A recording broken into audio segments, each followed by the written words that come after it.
everyone. We Team Elementrix will be presenting the solution for PTech Prize Competition 2015 case. First of all, I would like to tell you about my team. My team consists of 3 members. First, me, Mohit Chandra, Subhajit Naskar, and Rupam Joshi. The case was based on green logistics. So, I would like to start my case with the case scenario.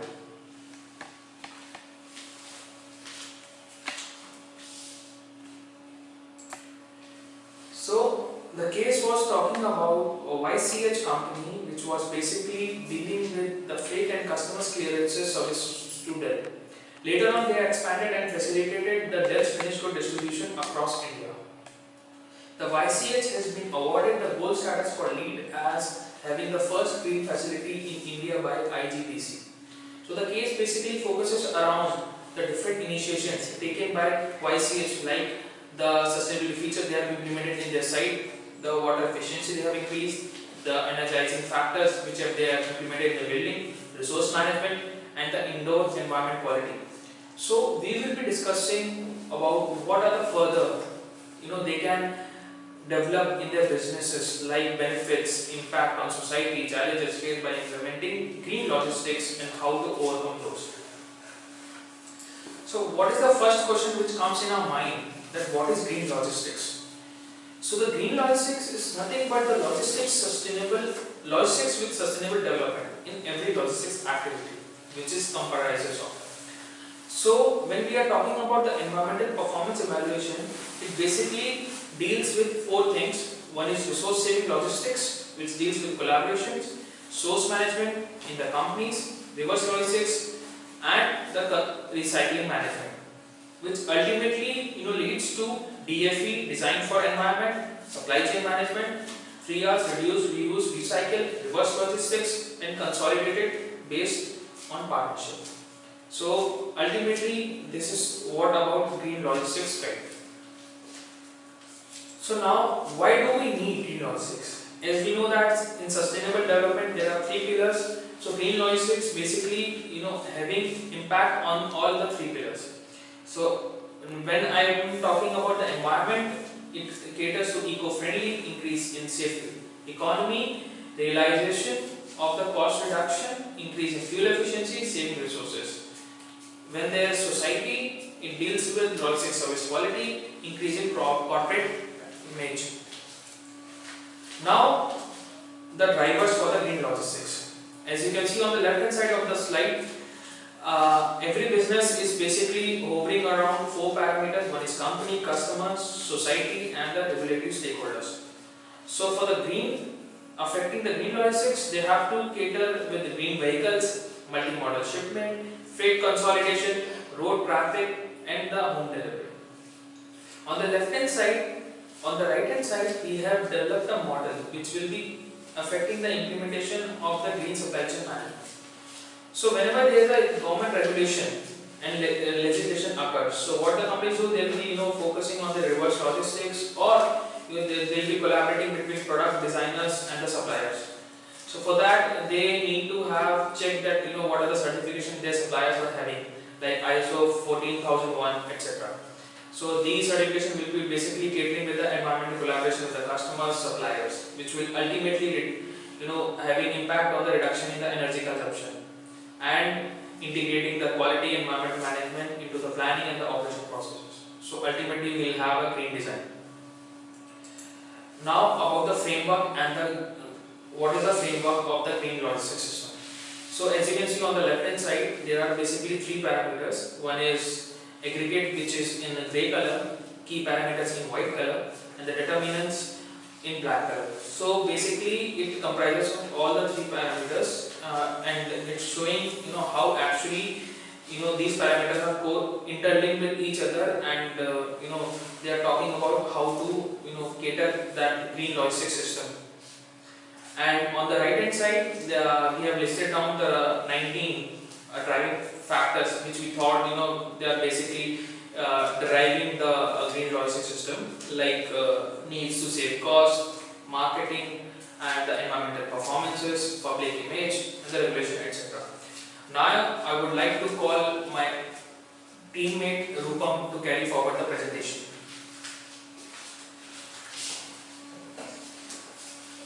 Thank you, Mohit.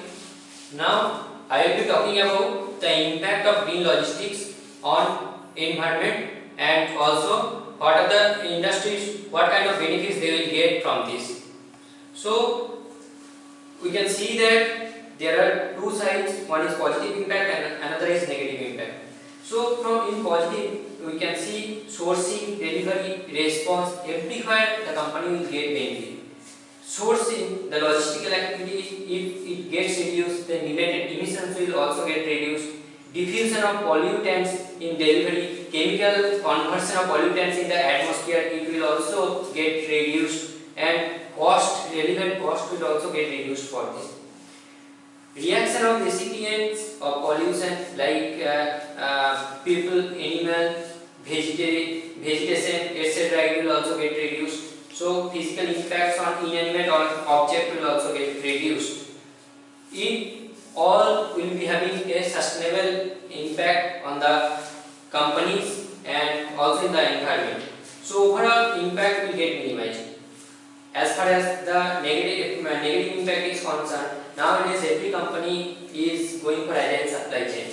So that's why JIT deliveries if they are preferring, so that's why they will not be able to cater JIT deliveries. They have a negative impact on the ecological performance of the supply chain. So there are two types of impacts. One is outsider impact, one is inside its own enterprise impact. So they can avoid it. If it's not avoidable, they can shift the impact. If they cannot shift, they should try to improve it. So now benefits of green logistics. Talking about benefits, we can see that increasing logistics efficiency, it will increase the safety, customer satisfaction, new business creation measures will come, improving employees' ability and corporate image. So environment, it will increase ultimately competitiveness and performance of the company.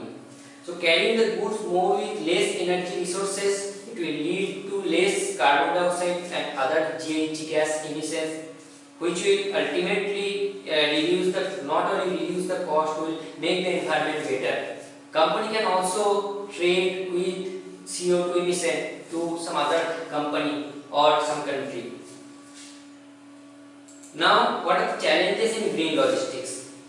So, limited access to technology that reduces environmental impact, lack of customer support because customers are not aware about green logistics, lack of economic incentive, clear regulation standards, lack of transport logistics partner support. Companies are not aware about the best practices, what is going on all over the world in respect of green logistics. Lack of tools to optimize the supply chain with environment management, advent of global sourcing making tracing of carbon footprint difficult. Now, Subhajit will take you further.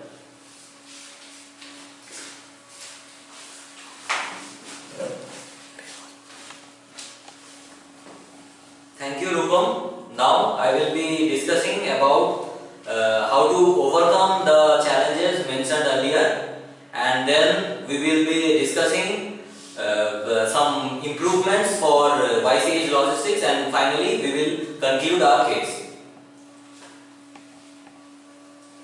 So now to discuss the strategy, we have divided the strategies into 4 focus areas. The first one being product lifecycle management.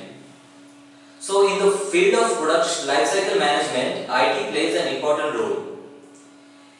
In the concept phase, PLM tools help effectively manage product and program schedules, cost and resources. In the design and development and pilot phase, PLM tools enables collaboration with suppliers and customers and enhance reusability options, helping in designing products with right cost, quality and suppliers. In the launch phase, PLM tools facilitate rapid implementation of changes and effective relationship management. In the production phase, PLM helps control product lifecycle costs. In the service, and support phase, PLM aids accurate capture of defect informations for quick resolution and incorporation in the next generation of products. And finally, in the phase out, PLM tool helps ensure environmental compliance as per regulation. The second is network and logistics optimization. The different strategies that can be followed are namely milk run, reverse logistics planning, etc. to ensure that the fuel consumption is reduced while maintaining the efficiency and responsiveness of the supply chain. Here an important concept is extended producer responsibility, which is required to extend the manufacturer's responsibility to the end of life of a product.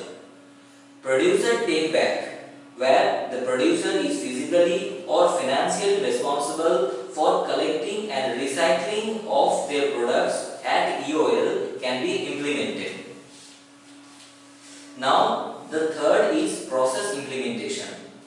In the process implementation area, the different concepts are lean procurement, lean manufacturing, Six Sigma implementation, and also the 3R strategies, which are reuse, recycle, remanufacture, also followed by reduce and refrain. So this reduce and refrain basically talks about to reduce the use of environmentally hazardous products and refrain for manufacturing those products. And finally, the last focus area is green reporting. In the green reporting field, there are different attributes of a green report. First one is relevance. It should be appropriately reflect the emission to satisfy decision making needs of both internal and external stakeholders. The second one is completeness.